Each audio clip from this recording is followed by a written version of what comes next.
Hola Hola a a todos todos y bienvenidos a este nodo dedicado a la Revuelta Popular de Chile, que que comenzó comenzó el el 18 de 18 octubre de del 2019. 2019. El 18 de octubre del año 2019 va a pasar a la historia como el día en que Chile estalló. Durante las 2 semanas previas, estudiantes secundarios realizaron evasiones masivas en el metro de Santiago.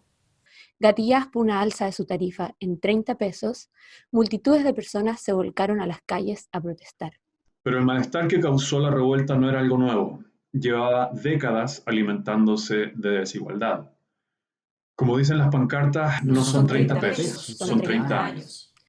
Cabe decir que no son 30 pesos, son 500 años, que conlleva toda la relación de discriminación, de clasismo y de racismo que uno puede observar en el país. La neoliberalización de Chile durante la era postdictadura, desde 1990 en adelante, Trajo consigo una administración política caracterizada por un pacto entre las principales fuerzas políticas del país y el empresariado. En estos grupos de élite se refugiaron varios simpatizantes y protagonistas De de la la dictadura de dictadura. Augusto Pinochet. Bajo este pacto político corporativo, el país creció en lo económico, disminuyó la pobreza e incluso en el año 2010 Chile ingresó a la OCDE, siendo el primer país en ingresar de América del Sur. Sin embargo, este crecimiento fue solo para quienes vivían y viven en el, entre comillas, oasis chileno. Parafraseando al actual presidente Sebastián Piñera, quien el 9 de octubre, días antes de que comience el estallido social, planteó en un medio de comunicación: Chile es un verdadero oasis dentro de una América Latina convulsionada. este nodo es una pequeña muestra de las miles de voces que pueden probar la quimera de este oasis. Compartimos con ustedes pedazos de la memoria colectiva del estallido, a través del testimonio de personas que han vivido y han luchado de diferentes maneras durante este proceso, luchando por una vida más digna. La revuelta popular ha tenido múltiples efectos en nuestras vidas. Por un lado, para mucha gente ha sido un movimiento liberador, alegre, de comunión entre personas. Se crearon íconos populares como el perro Matapacos, la señora Pikachu, Pareman, entre otros.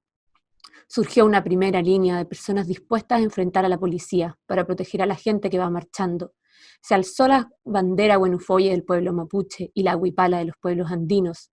Por otro lado, también se han derribado estatuas y monumentos de militares, de genocidas, que son símbolos coloniales, ¿no?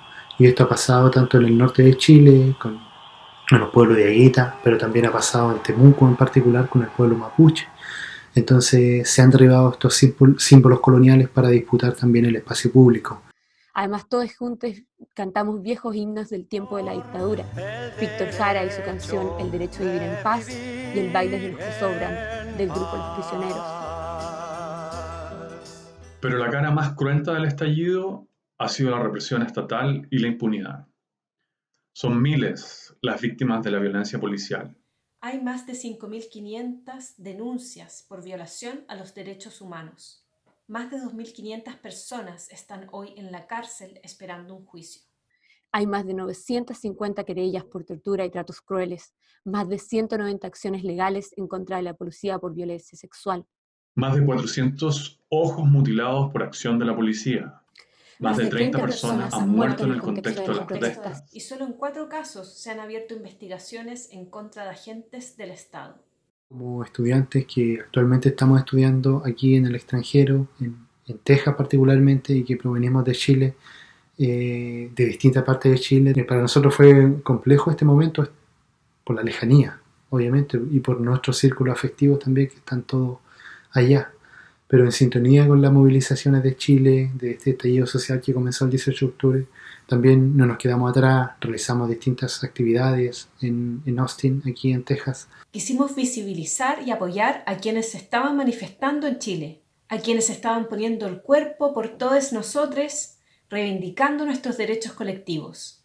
Y también porque conocemos muy bien la desigualdad y los abusos que suceden en Chile.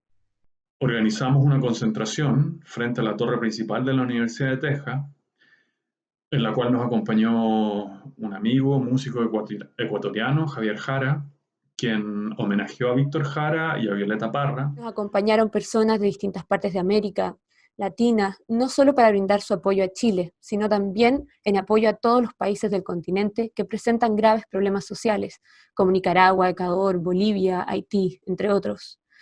También organizamos una peña o una reunión político-cultural donde compartimos todo lo que estaba pasando en nuestros territorios de origen, y no solo hablamos de las ciudadanías mestizas, sino también de nuestros pueblos indígenas.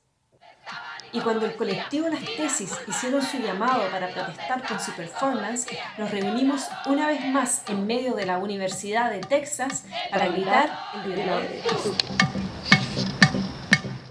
Hasta el día de hoy, la situación es incierta y las demandas del estallido por una salud, educación, jubilación, y salarios salario dignos, digno, reconocimiento constitucional en algunos casos a los pueblos indígenas, aunque los pueblos indígenas están reclamando y reivindicando derecho a la autonomía, a la autodeterminación, la desprivatización del agua.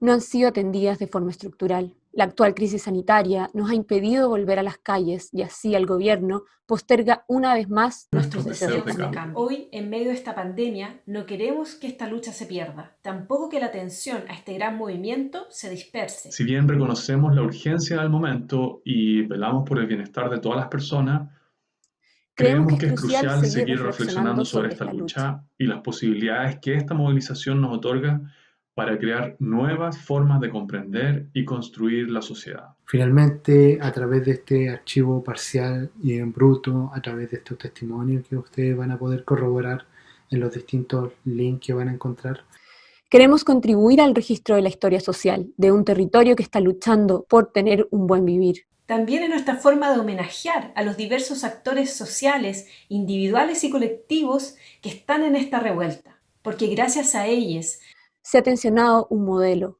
de desarrollo que ha creado un oasis para unos pocos, mientras la gran mayoría sigue en un desierto. Feikamoten significa eso por ahora. Muchas gracias. Mañón, Pulamien, Pupeñi, Pubuenoy, Café. Shaltomei. ¡Arriba los que luchan!